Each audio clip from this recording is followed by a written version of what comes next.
Banks are failing. Have I been wrong about the market this entire time? That is the question right now. That is a serious question that we need to look at and we need to see and figure out why this has happened. I'm going to explain this to you. I want to show you what's happening, and is there a benefit to Silicon Valley Bank, First Republic, and these banks failing? Is there a benefit to it?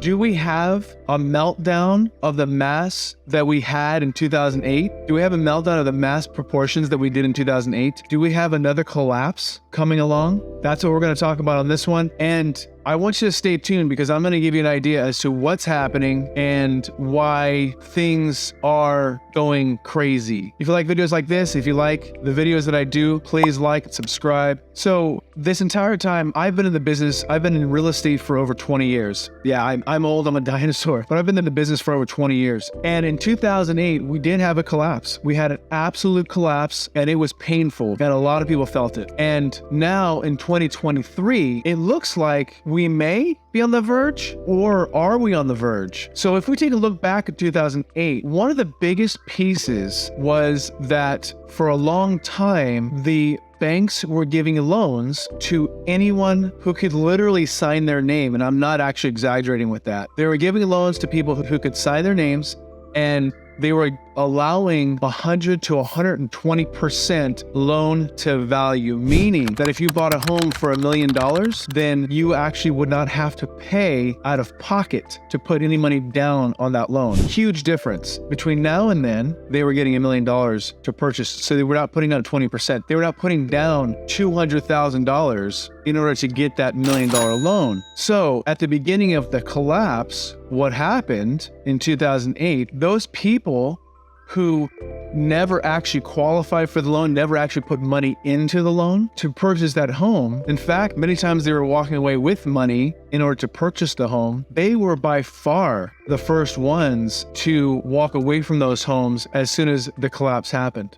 And without going into too much detail about the collapse, if you have any questions, if you want to have a conversation about that, please feel free to reach out anytime. I'm always happy to talk about it, not really relive it by any stretch, but I'm happy to talk about it. But if you look at it from that perspective, at that time, the loan to value at 100%, people walking away with the money after they purchased the home. They didn't bring any money into, they had no skin in the game, so to speak. And those people were by far the first ones to walk away from the home and to default in their mortgages. And so if that's one piece of the puzzle, and when you look at the current indexes now, there's a loan index. And that loan index shows, I've shown it before and I'm going to show it here, but that loan index shows the risky loans in 2008 were off the charts. And it's insane. Risky loans in 2008 were off the charts.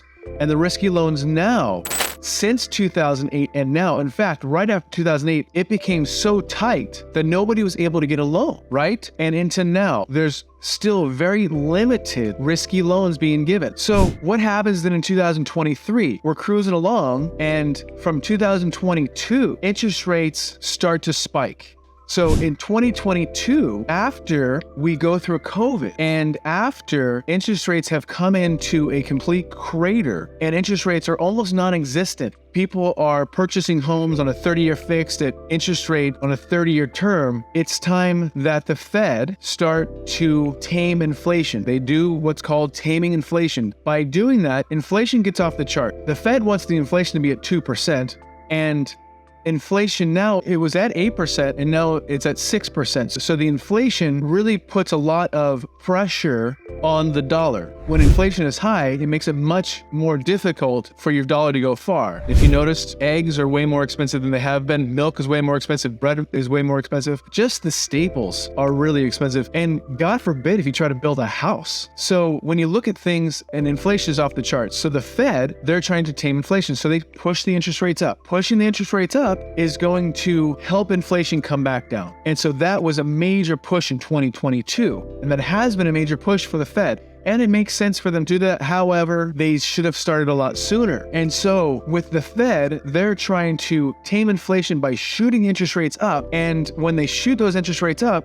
the banks were encouraged to purchase treasury bonds and mortgage-backed securities when the interest rates were low. So the Fed shoots interest rates up, the banks have purchased mortgage-backed securities, and some of those banks have purchased way more than others. Silicon Valley Bank being one of those banks. They purchased way more treasury bonds and mortgage-backed securities than other banks did. And that helps them to secure their funds. So we're looking at a perfect storm, and that is the direction that things have gone. So when you look at the banks, when they have a certain threshold to meet, they get what's called stress test. And so the stress test makes sure that the funds that they have would meet the requirements that they need. Those requirements and those funds for Silicon Valley Bank were not actually being met because they don't have to go through that stress test because they don't have enough capital or they don't meet the threshold that the government requires. So those mortgage-backed securities and treasury bonds that we talked about, when the Fed shoots the interest rates up, mortgage-backed securities and treasury bonds come down in value. So now Silicon Valley Bank holds these treasury bonds that once were worth a lot of money, but now puts them $15 billion below where they should actually be. And that creates the collapse of Silicon Valley Bank. Silicon Valley Bank, when they were having the issues with the treasury bonds, mortgage-backed securities, and the funds they were supposed to have, they actually didn't have a chief risk officer for 8 months. A chief risk officer is there to make sure that things are settling down and everything's lined up properly. But if you don't have a chief risk officer for 8 months, that is going to pose a big problem. So where does that put us? That puts us in a position that if you have holdings with a bank, the FDIC will insure up to $250,000 per account, up to $500,000 per person. And so in that case, Silicon Valley Bank actually had a lot of payroll. And so the government stepped in and they saved Silicon Valley Bank. Couple of different pieces here. And when we're looking at this overall, Silicon Valley Bank is done. And is this going to be the next issue like it was in 2008? That's the question. The other piece that we have to look at is the amount of inventory. The amount of inventory that we had back in 2008, and inventory being the amount of houses that are on the market. Inventory meaning that when you have X amount of houses on the market, how long will it take for those houses, if they stopped right there, no more inventory comes on the market. If they stop right there, no more houses come onto the market, how long will it take to be eaten up? The amount of inventory we had on the market back in 2008 was between 7 and 8 months on average, and that was nationwide. Silicon Valley, 2008, the average was 3 to 3.5 months, and that was Silicon Valley. Now, two separate things, two pieces to this, and these are the caveats. Right now, Silicon Valley Bank collapsing, Old Republic Bank collapsing, they're part of the same, but those banks collapsing and these banks having an issue. Right now, we're still doing fine. The reason for it is that we're not looking at big banks. We're not looking at Wells Fargo. We're not looking at Bear Stearns that collapsed, Washington Mutual that collapsed. Multiple banks collapsed. Countrywide, if you remember that one. If you remember Countrywide, you've been around for a while, but Countrywide collapsed as well. Multiple banks were collapsing in 2008, and it seemed like they would never stop. So now we're in a position where there are a few banks that have had issues. And overall, the inventory is still low. Now, I'd also like to point out that with Silicon Valley Bank, ironically, it made mortgage-backed securities and treasury bonds shoot up. The first Monday that everything happened, interest rates actually went back to January low. And so with that, I do not see a collapse coming because the banks have had these issues. We still have lending that's responsible. We still have inventory that's low. People are still able to afford the homes they're purchasing, and that is reflected in people being able to purchase a home on the interest rates that are higher and being able to put down 20 and 30% on that loan. An example of how interest rates are going to affect the housing market is that in January, if you look at Santa Clara and San Mateo County, in February, the prices actually increased by a pretty good percentage between January and February. And if you look at the data, what that's showing is that in January, interest rates were lower. Those houses that got into contract January were closed in February. So it's a lagging indicator. And so that's one thing to take a look at, is that in January, between January and February, housing prices in Santa Clara and San Mateo County, the prices actually jumped up.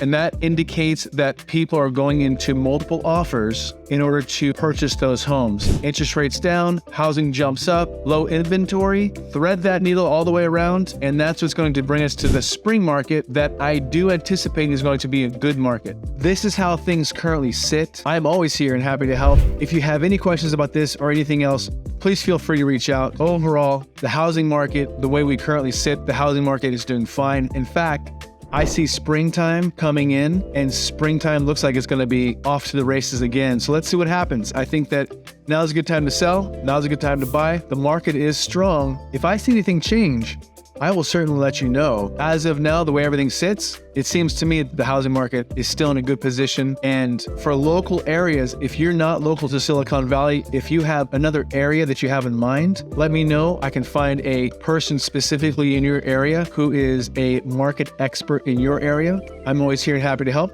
Let me know if you have any questions. Talk to you soon.